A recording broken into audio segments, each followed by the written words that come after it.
నేడు ఆంధ్రప్రదేశ్లో కీలకంగా భావిస్తున్న కేబినెట్ సమావేశం జరగనుంది. ఇందులో సిఆర్డీఏ ప్రతిపాదనలకు ఆమోదం తెలపనున్నట్లు సమాచారం. ముఖ్యంగా సిఆర్డీఏ పరిధిలో అభివృద్ధికి సంబంధించిన అంశాలు, మౌలిక వసతుల కల్పనపై చర్చ జరగనుంది.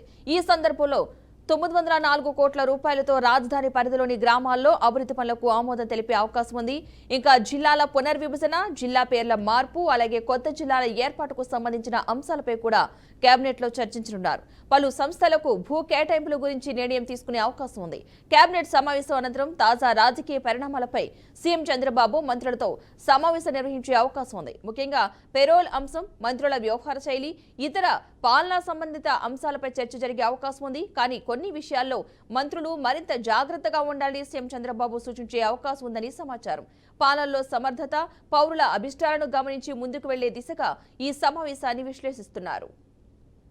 రైట్, ఇదే అంశానికి సంబంధించిన పూర్తి సమాచారాన్ని మా ప్రతినిధి వాసు లైవ్ ద్వారా అందిస్తారు. వాసు, చెప్పండి.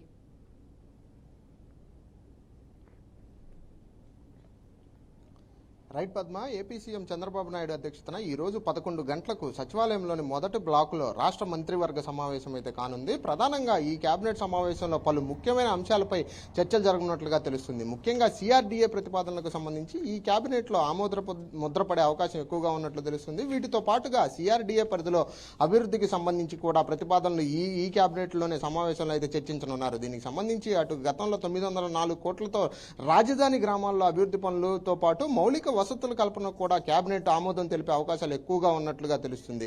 వీటితో పాటుగా జిల్లాల పునర్విభజనపై, జిల్లాల పేరులో మార్పుతో పాటుగా కొన్ని జిల్లాల్లో కొత్త జిల్లాలకు సంబంధించి ఏర్పాట్లు కూడా ఈ కేబినెట్లో అయితే చర్చకు రానున్నాయి. వీటి ప్రధానంగా కొన్ని సంస్థలు ఏవైతే ఉన్నాయో అమరావతిలో పెట్టుబడులు పెట్టేందుకు ఆహ్వానం అందించారో, గతంలో సీఎం చంద్రబాబు నాయుడు ఆహ్వానం అయితే అందించారో ఆ కంపెనీలకు సంబంధించి అటు సాఫ్ట్వేర్ కంపెనీలు అయితే ఉంది. మరొకటి అయింది, ఇప్పటికీ అమరావతికి బిట్స్ పిలానిక్ టెక్నాలజీ సైన్స్ ఆఫ్ బిట్స్ పిలానికి సంబంధించి ఇప్పటికి 1000 కోట్ల రూపాయలతో 35 ఎకరాలు అయితే కేటాయించడం జరిగింది. అటు క్యాంపస్ ఏర్పాటుతో పాటు 2027 నాటికి మొత్తం ఆ బిట్స్ బిలానికి సంబంధించి పూర్తి కార్యకలాపాలు అమరావతి నుంచే చేయాలని చెప్పి వాళ్ళైతే ప్రతిపాదించినట్లుగా తెలుస్తుంది. దీనికి సంబంధించి ఇప్పటికే ఆర్టిఫిషియల్ ఇంటెలిజెన్స్ తో పాటు మిగతా ఏవైతే కంపెనీలు ఇక్కడ అమరావతిలో పెట్టుబడులు పెట్టాలనుకున్నాయో వాటికి కూడా ఈ రోజున పరిశ్రమలకు సంబంధించి భూ కేటాయింపును కూడా ఈ కేబినెట్లో అయితే చర్చలు జరిపి ఒక నిర్ణయం తీసుకున్నట్లుగా తెలుస్తుంది. ఇప్పటికే కేబినెట్ సమావేశానికి సంబంధించి అనంతరం ఎప్పుడైతే ఈ కేబినెట్ అయితే ముగుస్తుందో దాని తర్వాత రాష్ట్రంలో తాజా పరిణామాలపై కూడా సీఎం చంద్రబాబు నాయుడు మంత్రులతో అయితే భేటీ అయితే కానున్నట్లుగా ఇప్పటికే తాజా సమాచారంగా మనకు తెలుస్తుంది. ప్రస్తుతం రాష్ట్రంలో జరుగుతున్న ఏదైతే హాట్ టాపిక్ ఉందో నిన్నటి నుంచి గత 2 రోజులుగా నెల్లూరుకు సంబంధించి పెరోల్ అంశంతో పాటు మంత్రుల పనితీరు, అటు వ్యవహార శైలి మీద కూడా అదే మంత్రులపై ఇతర అంశాలు కూడా చర్చించాలని చెప్పి చంద్రబాబు నాయుడు భావిస్తున్నట్లుగా తెలుస్తుంది. ఇవి కాకుండా పార్టీకి సంబంధించి భవిష్యత్తు కార్యాచరణ దృష్టిలో పెట్టుకొని కొన్ని విషయాల్లో మంత్రులు ఇప్పటికే జాగ్రత్తగా ఉండాలని, ప్రజలకు ఎటువంటి ఇబ్బంది కలగకుండా పాలన అయితే అందించాలని చెప్పి సీఎం చంద్రబాబు నాయుడు చెప్పే అవకాశాలు ఎక్కువగా ఉన్నట్లు తెలుస్తుంది పద్మ. అయితే వాసు, జిల్లాల పునర్విభజన, జిల్లాల పేర్లు కూడా ఈ సమావేశంలో చర్చించే అవకాశం ఉన్న నేపథ్యంలో ఏ జిల్లాలకు పేర్లు మారే అవకాశం ఉందనుకోవచ్చు, ఇంకా పునర్విభజనలో భాగంగా ఏ జిల్లాలు ఉండే అవకాశం ఉందనుకోవచ్చు అంటారు?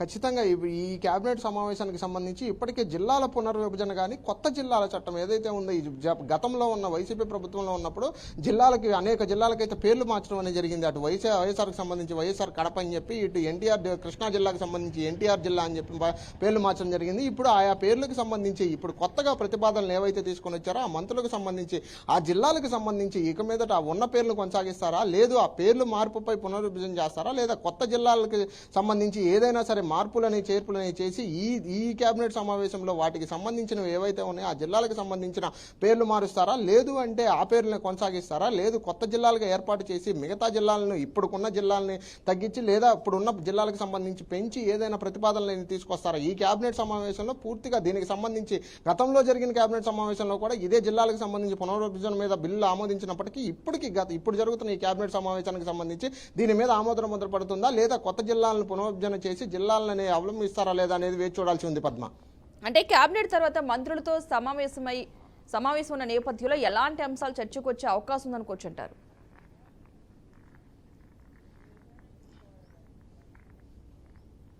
ఖచ్చితంగా ఇప్పుడు గుంటూరుకు సంబంధించి కానీ అటు ఆ క్యాబినెట్కి సంబంధించి కానీ మంత్రుల పనితీరు బాగాలేదని చెప్పి చాలా జిల్లాల నుంచి ఇప్పటికే చంద్రబాబు నాయుడుకి అటు పార్టీ అధిష్టానం దగ్గరికి నివేదిక అయితే రావడం జరిగింది. గతంలో చూసుకున్నట్లయితే కొంతమంది మంత్రులు అటు వీళ్ళు కానీ వీళ్ళ నివేదిక ఏదైతే ఉందో పనితీరుకు సంబంధించి ప్రజలకు కొంతమంది సరైన ఇదికి పనిచేయట్లేదని చెప్పి వాళ్ళకి సంబంధించిన తీరుని ఇప్పటికే పార్టీ అధిష్టానం కానీ అటు పార్టీకి సంబంధించిన వారు కానీ అధినాయకుడి దగ్గర పెట్టడం అనేది జరిగింది.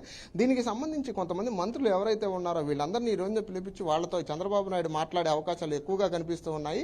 ఎందుకంటే గతంలో చూసుకున్నట్లయితే మంత్రులు ఎవరైనా సరే, అది మంత్రులు అవనండి, ఎమ్మెల్యేలు అవనండి, ఎవరైనా కానీ పనితీరు బాగలేకపోతే ఖచ్చితంగా దాని మీద ఈ కూటమి ప్రభుత్వం అధికారం వచ్చిన తర్వాత ప్రజల తరపు నుండి వచ్చే ఎటువంటి ప్రశ్నకైనా సరే సమాధానం చెప్తానని గతంలోని ఎన్నికల ముందే అధినాయకుడైతే అధినాయకుడిగా ఉన్న చంద్రబాబు నాయుడు అయితే చెప్పడం జరిగింది. దీనికి సంబంధించి ఇప్పుడు ఏవైతే మంత్రులు ఉన్నారో ఆ మంత్రులు ఈ రోజున జరిగే పరిపాలన పనితీరుకు కానీ ఇక మీద జరగబోయే భవిష్యత్తు కార్యాచరణలో జరగబోయే తీసుకునే వీళ్ళు ఇక్కడ తీసుకున్న ప్రతిపాదనలకు సంబంధించి ఏవైనా సరే ప్రజల్లోకి ఖచ్చితంగా తీసుకొని వెళ్ళాలి. లేదు అంటే అదే మంత్రుల మీద యాక్షన్ తీసుకుంటామని గతంలోనే చెప్పడం జరిగింది. కాబట్టి అలాంటి మంత్రులు ఎవరైతే ఉన్నారో వాళ్ళకి సంబంధించిన పనితీరు ఏదైతే ఉందో దాని మీద అయితే ఖచ్చితంగా చర్చలు జరుపుతారని, ఆ చర్చలు జరిపిన తర్వాత ఇప్పుడే మంత్రివర్గ విస్తరణ కూడా గతంలో మంత్రివర్గ విస్తరణ జరగడం జరిగింది. ఆ మంత్రివర్గ విస్తరణకు సంబంధించి కొంతమంది కొత్త మంత్రుల పేర్లు కూడా తెర మీదకి రావడం జరిగింది. దానికి సంబంధించే ఇక మీదట భవిష్యత్తు కార్యాచరణ కూడా భవిష్యత్తులో కూడా మంత్రివర్గ విస్తరణ జరిగే అవకాశాలు ఎక్కువగా ఉన్నాయి. కాబట్టి కొత్తగా మంత్రులు అవుతారని చెప్పి చాలా మంది పేర్లు ఆశావాహులు అయితే బయట రావడం జరిగింది. వీళ్ళందరికీ సంబంధించి ఎవరైతే మంత్రి పదవిని ఆశిస్తున్నారో చేసిన మంత్రులు ఎవరైతే ఉన్నారో గతంలో పనిచేసిన మంత్రులు కూడా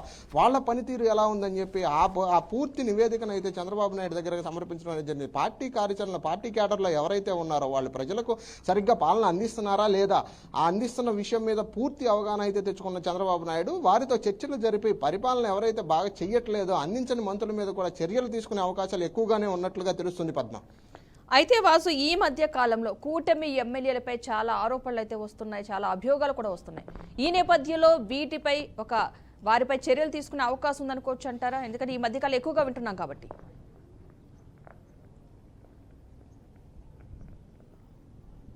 ఖచ్చితంగా ఈ మధ్యకాలంలో చూసుకున్నట్లయితే అటు వీడియో కాల్ వ్యవహారాలకు సంబంధించి మీరే అన్నట్లు ఎమ్మెల్యేల మీద ఎక్కువగా రావడం జరుగుతుంది. గతంలో కూడా చూసుకున్నట్లయితే స్థానికంగా ఉండే టీడీపీ ఎమ్మెల్యే మీద వీడియో కాల్ వ్యవహారానికి సంబంధించి ఇది రావటం, తనని లైంగికంగా ఇబ్బంది పెట్టారని ఒక టీడీపీ ఎమ్మెల్యే మీద కేసులు బనాయించడం కూడా జరిగింది. అదేవిధంగా ఈ గత 10 రోజులుగా చూసుకున్నట్లయితే గుంటూరు ఈస్ట్ ఎమ్మెల్యేకి సంబంధించి నజీర్ అహ్మద్ ఎవరైతే ఉన్నారో మొహమ్మద్ నజీర్కి సంబంధించి కూడా అతని మీద కూడా ఇదే వీడియో కాల్ వ్యవహారానికి సంబంధించి అప్లికేషన్ అయితే రావడం జరిగింది. కాకపోతే దీనికి ఈ వీడియో కాల్ వ్యవహారం మొత్తం ఏఐ ద్వారా సృష్టించి అతన్ని ఇది చేస్తున్నారని చెప్పి తనని కావాలనే రాజకీయాల పరంగా దెడదొక్కాలని చెప్పి ప్రయత్నిస్తారని చెప్పి మొహమ్మద్ నజీర్ అయితే చెప్పడం జరిగింది. ఏది ఏమైనప్పటికీ ఈ పూర్తి వీడియో కాల్ వ్యవహారానికి సంబంధించి సమగ్ర నివేదిక సమర్పించాలని చంద్రబాబు నాయుడు ఇప్పటికే ఆ గుంటూరు తూర్పు ఎమ్మెల్యేని మొహమ్మద్ నజీర్ని అయితే ఆదేశించినట్లుగా తెలుస్తుంది. ఆ ఆదేశించిన సమగ్ర నివేదిక వీలైనంత త్వరగా చంద్రబాబు నాయుడుకి అయితే సమర్పించాలని చెప్పి దాని మీద పూర్తి కార్యాచరణ ఏదైతే ఉందో అటు దానికి సంబంధించిన ఎమ్మెల్యేలు కానీ వాళ్ళ పనితీరు ఏదైతే ఈ వీడియో కాల్ కానీ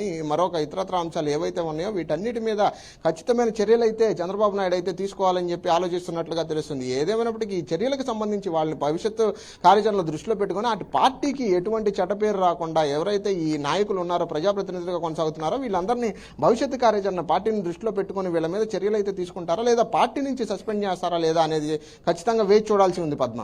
రైట్, థ్యాంక్ యూ వాసు.